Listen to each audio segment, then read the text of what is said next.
The world around us is transforming at a rate unimaginable, with profound impact on our internal and external challenges, ranging from perpetual hybrid conflicts to all-out war, for which our armed forces must be prepared with more cohesion, jointness, synergy, and unity of purpose.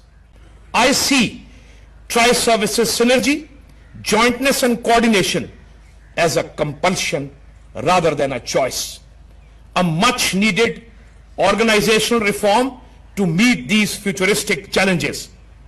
I foresee the requirement of a fully enabled and duly capacitated tri-services setup as an operational necessity for synergistic tri-services employment within the realm of our military strategy to meet the future challenges of the conflict.